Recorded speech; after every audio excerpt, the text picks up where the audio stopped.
Good afternoon friends, मी Shivani Patil UTIS मराठीमध्ये आपलं स्वागत आहे। आपण पर्यावरणाची लेक्चर सिरीज सुरू केलेली आहे। आज आपण पर्यावरण आणि परिस्थितीमधील चॅप्टर फर्स्ट इकॉलॉजी डिस्कस करणार आहोत। ओके, तर चला तर मग सुरू करूयात आजचा पहिला टॉपिक। तर काल मी आपल्या ग्रुपवर याची PDF अपलोड केलेली होती, ती तुम्ही डाउनलोड केली असालच। मी पहिल्यांदा तुम्हाला हे लेक्चर म्हणजे हा जो चॅप्टर आहे तो वाचायला सांगितला होता, त्याच्यानंतर मी एक्सप्लेन करणार होते। तर तुम्ही वाचला असेल अशी मी अपेक्षा करते, आणि जर वाचला नसाल तर हे लेक्चर झाल्यावर परत एकदा वाचून घ्या। यामुळे काय होणार आहे माहिती आहे की जे मी लेक्चर तुम्हाला एक्सप्लेन करते त्यानंतर जर तुम्ही एकदा ते वाचन करून घेतलं तर ते तुमचं फिट होऊन जाईल, तिथंच तुमचं क्लिअर होतं। परत तुम्हाला ह्याच्यासाठी परत एकदा बुक ओपन करायची गरज भासणार नाहीये, इथंच तुमचं क्लिअर होतं। त्यामुळे पहिल्यांदा रोज मी दुपारी 12 वाजता हा व्हिडिओ अपलोड करणार आहे। दुपारी 12 वाजता व्हिडिओ अपलोड करण्यामागचं कारण देखील हेच आहे की सकाळच्या मॉर्निंग पिरियडमध्ये तुम्ही तो चॅप्टर पहिला वाचून घ्यायचा आहे आणि त्यानंतर मी तुम्हाला मराठीमध्ये एक्सप्लेन करणार आहे। ओके, तर मराठी मीडियमचे जे विद्यार्थी आहेत जे मराठीमधून UPSCचे प्रिपरेशन करतात त्यांना हे खूप सोपं जाईल की त्याने एकदा वाचलं त्याच्यानंतर मी मराठीमधून एक्सप्लेन करून तुम्हाला सांगणार आहे, मग तुमचं तिथं ते क्लिअर होऊन जातं। ओके, आणि जर तरी तुम्हाला काही डाऊट्स वगैरे असतील तर खाली कमेंट बॉक्समध्ये सांगू शकता किंवा आमच्या ईमेल ID वर ईमेल देखील करू शकता, तिथं तुमच्या शंकांचं निरसन केलं जाईल। ओके, तर आता आपण आपल्या पहिल्या चॅप्टरला सुरुवात करणार आहोत, इकॉलॉजी। आणि क्वेश्चन आन्सरचा पार्ट जो मी तुम्हाला काल सांगितला होता की तुम्ही मला मेसेज करून सांगायचे की चॅप्टर झाल्यानंतर त्या चॅप्टरचे क्वेश्चन आन्सरिंग करायचे, की ही लेक्चर सिरीज संपल्यानंतर आपण फक्त क्वेश्चन आन्सरिंग घ्यायचे आहेत। मला वाटतं लेक्चर सिरीज संपल्यानंतर जर आपण क्वेश्चन आन्सरिंग केलं तर बरं पडेल, म्हणजे परत एकदा तुमचं त्यामध्ये रिव्हिजन होऊन जाईल। ओके, तर बघूयात आपण इकॉलॉजी हा पहिला चॅप्टर। तर पहिल्यांदा इकॉलॉजीच म्हणजे परिस्थितिकी म्हणजे काय मी थोडक्यात तुम्हाला सांगते। तर कुठलाही सजीव हा अलिप्त नसतो आणि तो रासायनिक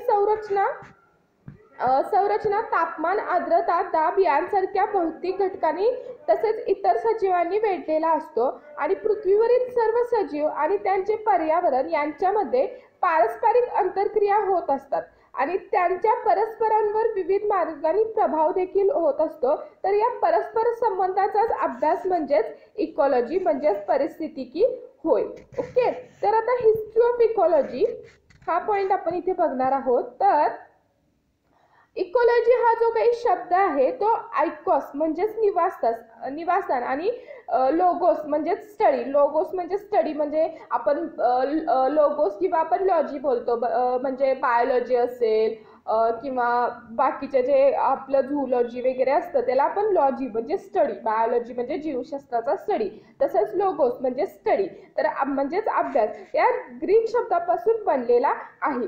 ओके, तर शब्दशः परिस्थितिकी म्हणजे सजीवांच्या त्यांच्या मूळ निवासस्थानी केलेला अभ्यास होय। ओके, तर लक्षात घ्या, निवासस्थान आणि स्टडी म्हणजेच अभ्यास या दोन ग्रीक शब्दांपासून इकॉलॉजी हा शब्द तयार झालेला आहे। आणि शब्दशः परिस्थितिकी म्हणजे सजीवांच्या त्यांच्या मूळ निवासस्थानी केलेला अभ्यास होय।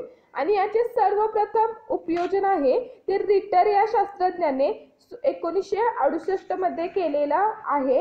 ही एक्स्ट्राची इन्फॉर्मेशन आहे। तर रिटर या शास्त्रज्ञाने याचे सर्वप्रथम उपयोजन केलेलं आहे आणि मात्र हा शब्द आपल्या लिखाणामध्ये वापरून प्रचलित करण्याचे श्रेय हेकेल या संशोधकास जातं। ओके, तर हेकेल आणि परिस्थितिकीच्या म्हणजेच इकॉलॉजीच्या काही व्याख्या देखील मांडलेल्या आहेत।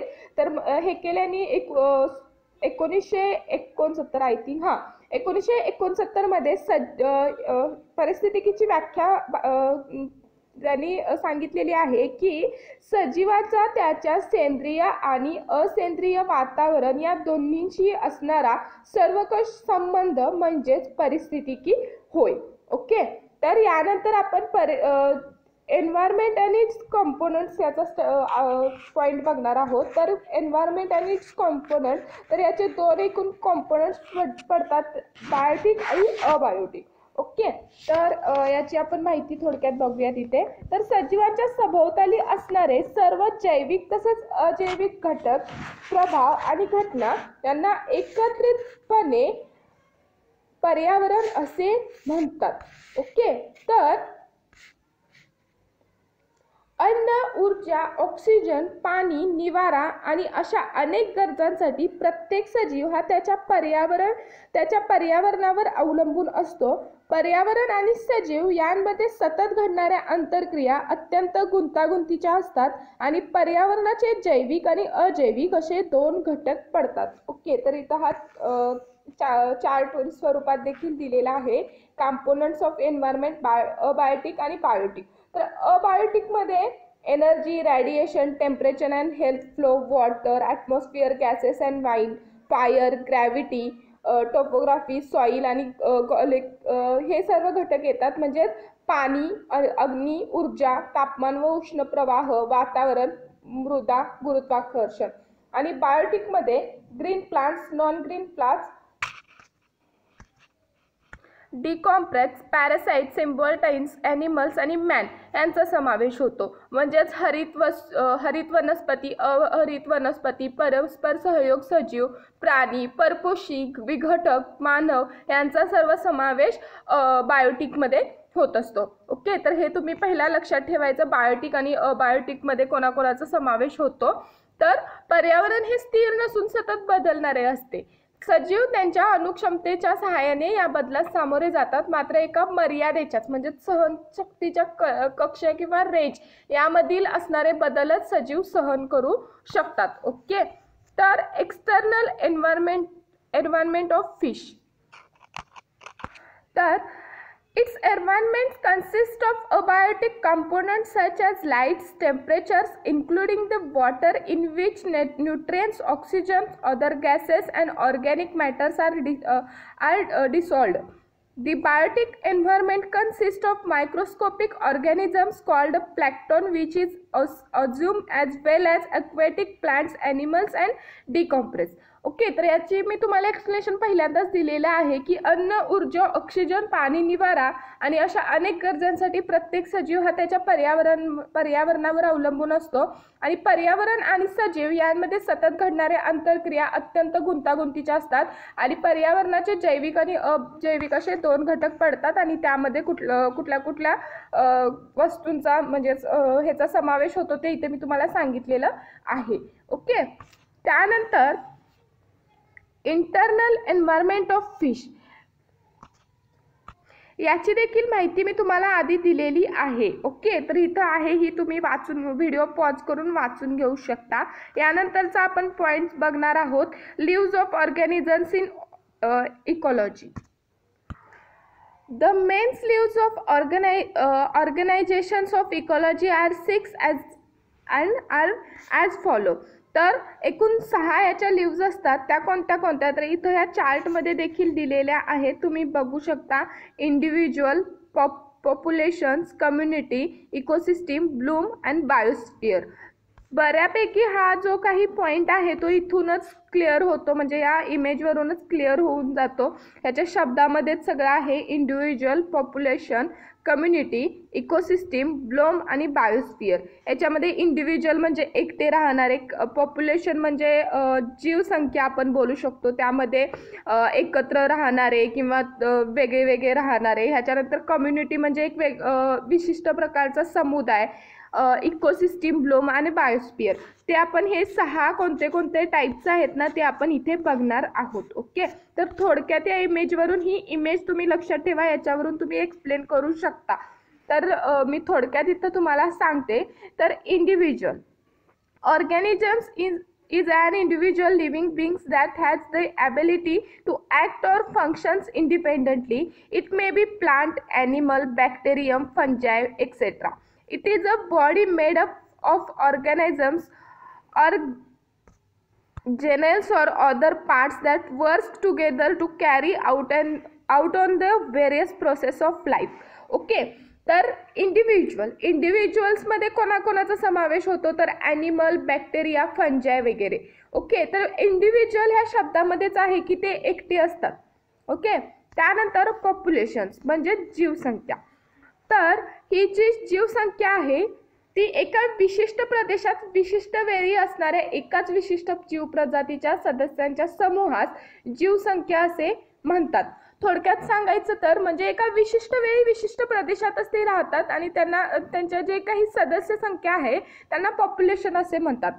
त्यामध्ये उदाहरणार्थ आपल्याला सांगता येईल की मेळघाटमधील वाघांची जीवसंख्या, सुंदरबनमधील वाघांची जीवसंख्या, मानस अभयारण्यातील हुलाक वानरांची जीवसंख्या इत्यादी. ओके, तर डिम्स या स्थानिक जीवसंख्यामध्ये असं बोललेलं आहे की एकाच प्रजातीच्या भौगोलिकदृष्ट्या वेगळ्या झालेल्या जीवसंख्यांना डिम्स असे म्हणतात.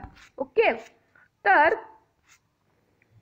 यानंतर या स्थानिक जीवसंख्यांमध्ये स्थानिक पर्यावरणानुसार काही बदल देखील झालेले दिसतात आणि यामध्ये जीवसंख्येची विशिष्ट अशी वैशिष्ट्ये देखील आहेत. ती आपल्याला कोणती कोणती सांगता येईल, मी पॉईंट वाईज तुम्हाला इथे सांगते, एक्स्ट्राची इन्फॉर्मेशन आहे. तर घनता एकक क्षेत्रात असणारी जीवांची संख्या, जन्मदर, प्रजननाने जीवसंख्येत नवीन सदस्यांचा भर पडण्याचा दर, मृत्यूदर, जीवसंख्येतील सदस्य मरण पावण्याचा दर, विकिरण, एखाद्या क्षेत्रातून बाहेर स्थलांतर किंवा क्षेत्रांमध्ये होणाऱ्या स्तरांच्या दरास विकिरण असे म्हणतात.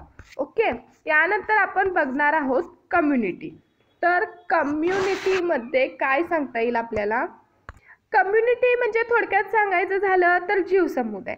ओके, तर एकाच अधिवासात राहणाऱ्या परस्परांमध्ये तसेच भौतिक पर्यावरणाशी आंतरक्रिया करणाऱ्या सर्व सजीवांचा समूह म्हणजे जीवसमुदाय होय. तर जीवसमुदाय हा भौतिक पर्यावरणापासून वेगळा करता येत नसला तरी जीवसमुदाय हा शब्द परिसंस्थेतील केवळ जैविक घटकच दर्शवतो. ओके, तर याचे टाइप्स ऑफ कम्युनिटीज बघणार आहोत. तर टाइप्स ऑफ कम्युनिटीजमध्ये मेजर कम्युनिटी आणि मायनर कम्युनिटी हे टाइप्स पडतात. याच्या नावातच सर्व आहे. मेजर कम्युनिटी म्हणजे लार्ज, ओके, आणि त्यानंतर मायनर म्हणजे कमी प्रमाणात, म्हणजे ज्यांची जीवसंख्या कमी असते ते. ओके, तर हे जास्त एक्सप्लेन करण्याची गरज नाही आहे. आता आपण पुढचा पॉईंट बघणार आहोत, इकोसिस्टीम. तर इकोसिस्टीम हा जो पॉईंट आहे तो आपण उद्याच्या लेक्चरमध्ये कव्हर करणार आहोत. इथून पुढचा जो टॉपिक आहे तो उद्याच्या लेक्चरमध्ये आपल्याला कव्हर करायचा आहे. ओके, जर लेक्चर आवडला असेल तर लाईक, शेअर आणि सबस्क्राईब करायला विसरू नका. आणि उद्याच्या लेक्चरमध्ये तुम्ही इथून पुढचा पॉईंट पहिला वाचून घ्यायचा आहे, त्याच्यानंतर आपण इथे डिस्कस करणार आहोत आणि त्याच्यानंतर याचं क्वेश्चन आन्सरिंग देखील उद्याच्या लेक्चरमध्ये आपण करणार आहोत. ओके, लेक्चर शेवटपर्यंत बघितल्याबद्दल थँक्यू. आणि परत एकदा लेक्चर आवडल्यास लाईक, शेअर आणि सबस्क्राईब करायला विसरू नका. त्यामुळे आम्ही देखील मोटिवेट होऊ आणि असे नवनवीन लेक्चर्स आम्ही परत बनवत राहू.